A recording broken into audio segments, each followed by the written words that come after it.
Monday. Let's go. Jumbo, everyone. How's everyone doing today? All right, good. Glad to hear that. Well, my name is Amber. I'll be your guide to the Harambe Wildlife Reserve today. Now, we do have one very important safety reminder throughout our journey. Just make sure to remain completely seated at all times while we're out here. It's going to be really tempting to stand up so you can see the animals, but don't do that just because it's not safe. Now, if you look right up above your head, right along the ceiling there, you'll see those animal spotting guides. And that's your guide to all the animals that live here on the reserve. We may not see every single one of those animals, but we usually have pretty good luck out here. We will see quite a few, and I'll make sure to point them out as we spot them. Now, our journey today is going to be through the Harambe Wildlife Reserve. The reserve was established in 1971 to serve as a protected area for all the animals we're going to see here today. Now, our first stop in the reserve is the Little Eturi Forest.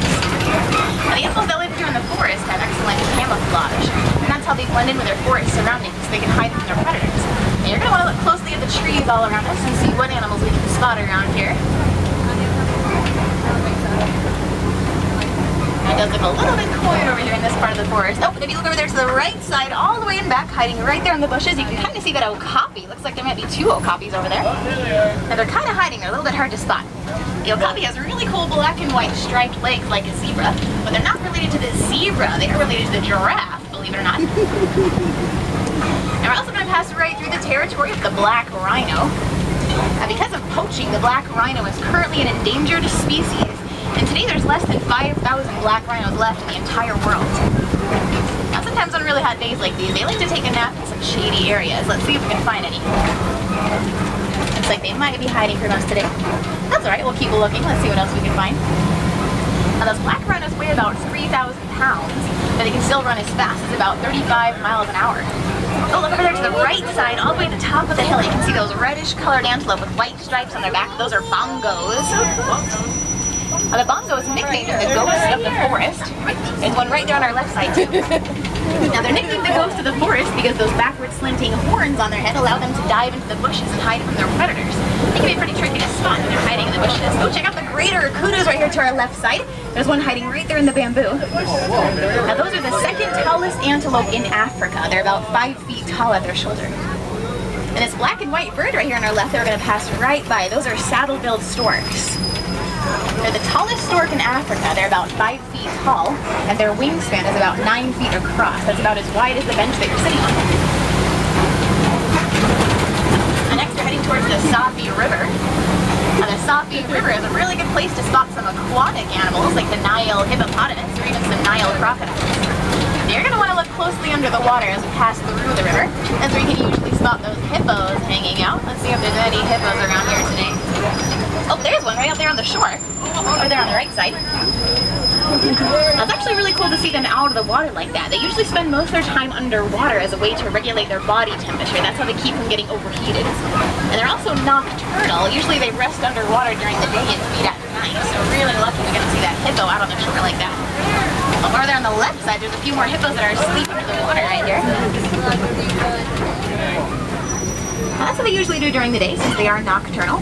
They feed along the banks of the water at night, and they can eat as much as 150 pounds of vegetation every single night. Now, these pelicans here to our left side, those are pink-backed pelicans. They don't exactly look pink right now. That's because they turn pink during their breeding season. Only the males, though, not the females. And a few more hippos asleep under the water there to the left side. Now, when they're awake and swimming underwater, they're excellent swimmers. They can hold their breath for as long as 8 minutes. And they sometimes walk along the bottom of the water instead of swim. It just helps to save them some energy.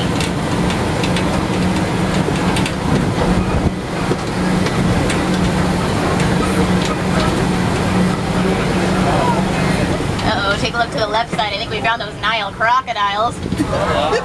I'll go really slowly across the bridge so you can see them. Just make sure to remain completely seated all the way across the bridge for me. No standing up back there.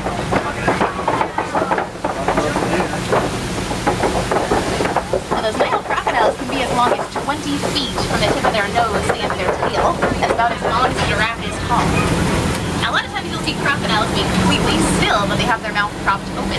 They do that to control their body temperature. When they open their mouth like that, it helps to release some of their extra body heat and cool them off. So it's just like a dog panting. Now, crocodiles can hold their breath for as long as 2 hours when they're inactive under the water. And they can also snap their jaws shut with a force of about 2,000 pounds of pressure per square inch. Now, right over here on our right side, looking tree. That is a baobab tree. Baobab trees are sometimes called upside down trees, and that's because their branches look like roots. Now those trees live for an extremely long time, up to thousands of years, and they store water inside their trunk.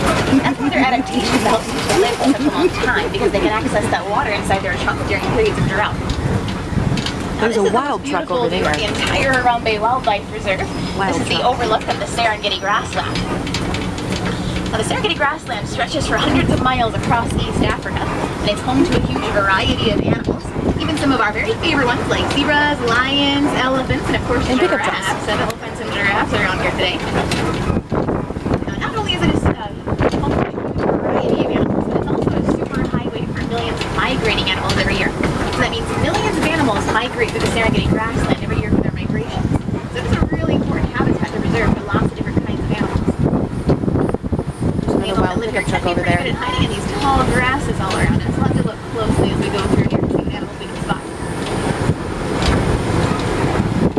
I'm kind of over on the far right side, right next to the road. You can see those big tall mud piles. They're actually not mud piles at all. Anybody know what those might be? Yep, exactly. These are termite mounds. Now, these are built completely by termites. They're about as hard as concrete. Now, since they have that hard concrete texture, elephants will sometimes use those like a scratching post to scratch their backs, or even to help sharpen their tusks. But over here on the left side, I think we just found a herd of sable antelopes. Now, check out the really long horns on top of the sable antelope's head. Their horns can grow to be as long as 5 feet. Now, those horns are how they protect themselves from predators. Those long, sharp horns can be lethal against predators. Male sable antelopes are a dark brown color, and they get darker and darker as they mature, but females are in that light reddish brown color, so you can tell if they're male or female by the color of their coat. And the darker that male is, the more dominant and more mature he is, so usually the darkest one in the herd is that dominant male. So let's head towards that open field and see what animals we can spot up there. Look, I see a giraffe. You look to the far left side, there's a giraffe standing right there by that tree. We'll get closer in just a couple minutes. Now, the giraffe is the tallest animal in the world. A fully grown giraffe is about 18 to 20 feet tall, and baby giraffes are about 6 feet tall at birth. So that means newborn baby giraffes can be about as tall as an adult human when they're first born. And you can also see that dark brown cattle that's walking through the grass out there with giant horns. That's an Anchovy cattle. Okay, I took some. Now, those giant horns on top of the Anchovy cattle's head are about 5 to 6 feet long, and they're about 20 inches around at the base. He's horny. Their horns might look really heavy because they're that big. They're actually not. Those horns are semi-hollow. They're kind of like a honeycomb on the inside. They're actually pretty light. Oh, there's a giraffe coming right here next to us. Now, they can run really fast with those long legs. They can run as fast as about 35 miles an hour. Now, they also have the highest blood pressure of any other mammal in the world. That's because it takes a lot of force for their heart to pump their blood up to their long neck. And they need a strong heart with that high blood pressure. A giraffe's heart is about 2 feet across, and it weighs about 25 pounds. There's like lots of giraffes over here. Check out all these giraffes we're going to pass right by. Oh, there's even a baby giraffe. There's a little one right here that's lying down in the grass. That's the baby.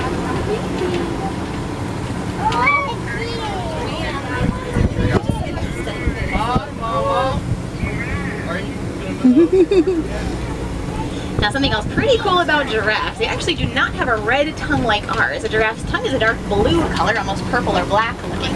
The dark blue color of their tongue acts like a sunblock. It helps to protect their tongue from getting sunburned while they do their feeding. That's because they can spend as long as 16 to 20 hours every day feeding. And their tongues are also really long, up to 18 inches long, and they use that long blue tongue to pick the leaves off the branches. They have what's called a prehensile tongue. That means they're able to grab things and pick things up with their tongues, like we can with our fingers. Oh, and all the way in the very back, way behind those giraffes, you can kind of see those gray animals with black faces and tails. Those are white-bearded wildebeest. Those wildebeest have the largest annual migration in Africa. About 1.5 million wildebeest migrate to the Serengeti grassland every year. So wildebeest is a really good example of the kind of animal that really depends on that Serengeti grassland for their survival. They need it to migrate. You can see how many different animals live there in the Serengeti grassland. It would really impact a lot of animals if that grassland was destroyed through deforestation or development. Oh, take a look to the right side. There's an elephant right there. And I can already tell that that is a male elephant. We can tell that because he's all alone. Males are solitary, but females are social. So females like to stick together in a herd, but males will wander off on their own, just like that. There's one other way you can tell. Here on the left side, we can sometimes spot some of those mandrill monkeys. Let's see if there's any monkeys around here today. Oh, there they are, right there on the left side. Now, mandrills are very social monkeys. They live together in a troop. They don't like to live alone. Now, the dominant male in the troop will have bright red and blue colors on his face and on his backside. Whichever one has the brightest colors is that dominant male, and that's how you can pick him out. Now, since they are very social monkeys, they'll spend a lot of their time grooming each other. And grooming is a pretty common behavior to see with social animals because that's a bonding behavior within their troop. So when they groom each other like that, it helps to establish those bonds with each other. Ahead is a place called the Red Clay Pits. That's where the elephants live. Let's go check and see if there's any elephants around today. The red clay pits are a good habitat for elephants because they will sometimes eat clay along with plants because that clay contains nutrients they can't always get from just eating the plants. That's a pretty important part of their diet. That's why a lot of times you'll see elephants or other animals eating dirt, but they're just doing that to get the nutrients that they need. It's just like how we take multivitamins. Now both male and female African elephants have ivory tusks, and that's one of the differences between them and Asian elephants, because with Asian elephants, only the males have those tusks, not the females. Alright, looks like we made it down to those red clay pits. Oh, check out the scratch markings in the wall right here. These are elephant tusk markings. That's a really good sign elephants have been nearby recently. Let's see if we can spot a few more. Oh, I see another one here on the left side. They like to gather down by the watering hole. We're going to go that way and get closer. Elephants don't have a lot of natural predators because of their size. The biggest threat to elephants are actually humans because those elephants are being poached for their ivory tusks. Now, poaching is illegal hunting, but unfortunately it's still occurring, so it's really impacting their population sizes. Now, they're also losing their habitats because of deforestation. That's why it really helps out elephants and all kinds of animals to recycle whenever we can. Helps to cut back on that deforestation and save their homes.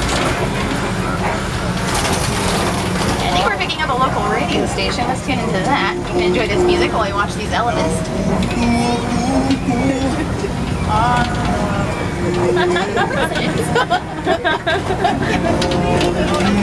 What luck we have! Wow, check out the herd of elephants right here on our left side.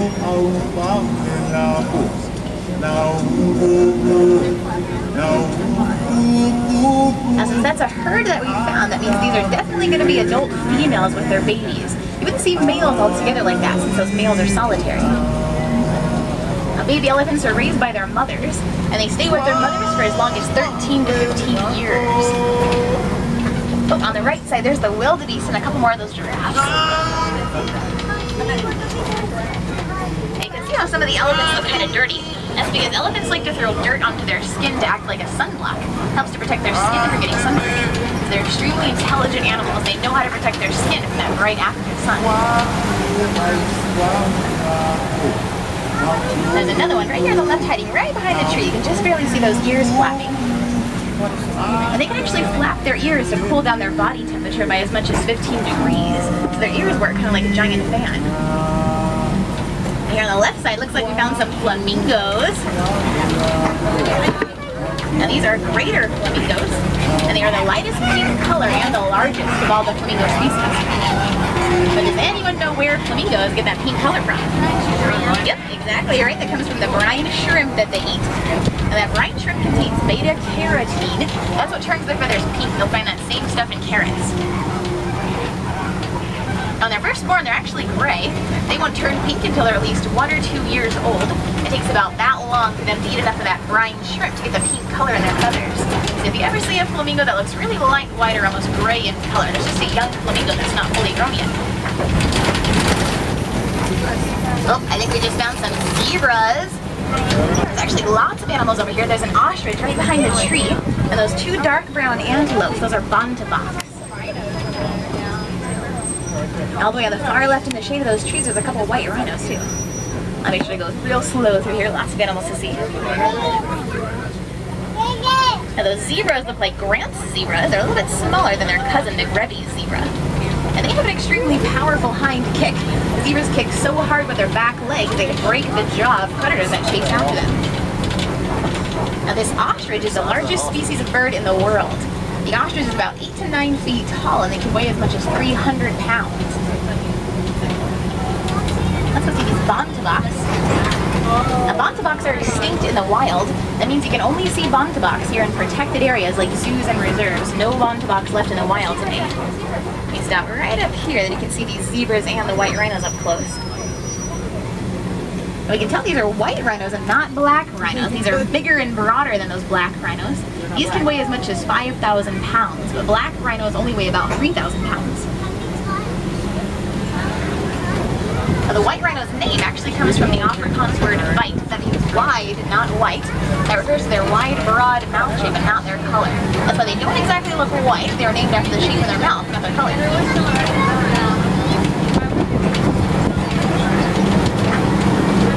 Look to the left side, there's some cheetahs right here at the top of the hill. Kind of hard to see, they're lying flat on the ground right there at the top of the hill in the shade.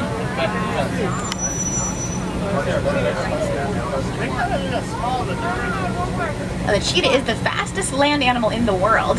Cheetahs can run as fast as about 60 miles an hour. And they're the only cat that has non-retractable claws. That means they can't pull their claws inside their paw like other cats can.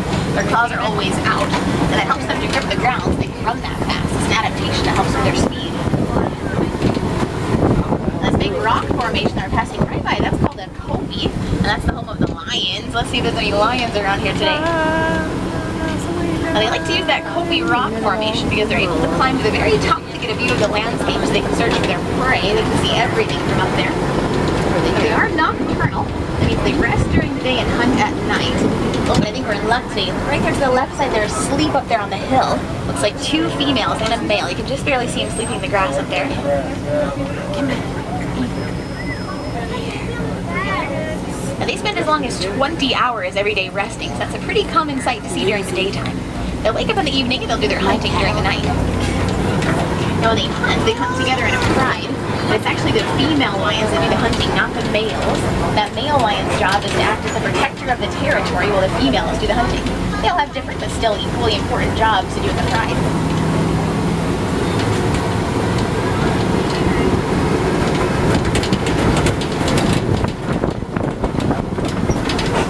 Another white rhino over here. And right there on the left side, asleep on the ground, right at the base of that tree, that furry rock, is a warthog. Now you can see the big holes in the hillside there on the left. Those are the warthog's burrows. Now, the warthog is Africa's largest burrowing animal, and they're really good at digging. They use both their feet and their tusks to help dig those burrows. And they stinky. Pass by a couple more white rhinos. Go check out the eggs on the ground right here to the left of the truck. Those are ostrich eggs. Those must belong to that ostrich we saw back there. And those are the largest bird egg in the world. Each one of those eggs can weigh as much as 3 pounds. Let's go see these rhinos one more time. Now, just like elephants, the biggest threat to these rhinos are also humans, because those rhinos are being poached for their horns. Their horns are then sold illegally on the black market for a profit. But their horns are actually just made out of keratin. That's the same stuff that our hair and fingernails are made out of. That's why there's really no reason to poach these rhinos for their horns. They don't really serve any kind of special purpose.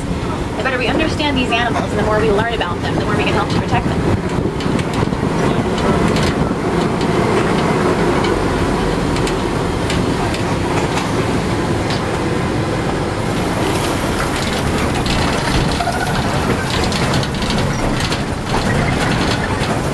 I think I see lots of animals up ahead.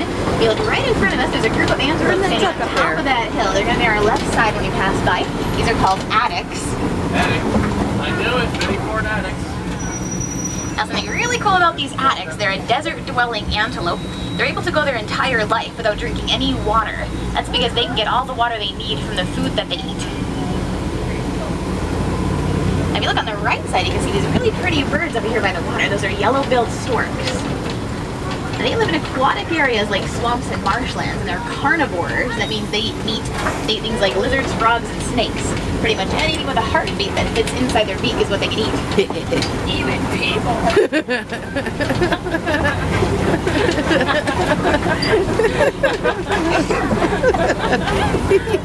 You silly. Now, those addax are actually a critically endangered animal. There's currently only about 300 addax left in the wild. That's why it's always a great idea for us to visit and support our local zoos and protected reserves. We get to see and learn about some pretty rare animals here in these protected areas that we don't always get a chance to see in the wild. I know, So there's there are plenty of lots addicts in really simple things that we can Bradenton. all do at home to help animals, especially recycling. That's a really good way to help protect their habitats by cutting back on deforestation. Even some other really simple things like turning off the water when you brush your teeth or carpooling whenever you can. Little things like that add up to make a really big difference in helping to protect the planet. That's so we can keep seeing those animals around that we all love for a really long time. Waterfall. Now we have any Wilderness Explorers Smells riding like with us today. happiness. Take a look at page 13 in your Wilderness Explorer handbook. The name of our vehicle is the Simba 1. You'll need that so you can earn your safari badge. That's on page 12 and 13 in your books. Simba 1 for all of you Wilderness Explorers back there. Now it looks like we're reaching the end of our journey to the Harambe Wildlife Reserve today. But thank you all so much for riding with me. You guys have been wonderful out there. I had a great time. Did you guys have fun seeing all those animals? Yes! Alright, good. Very glad to hear that. Well, make sure to come back and see us again for another safari.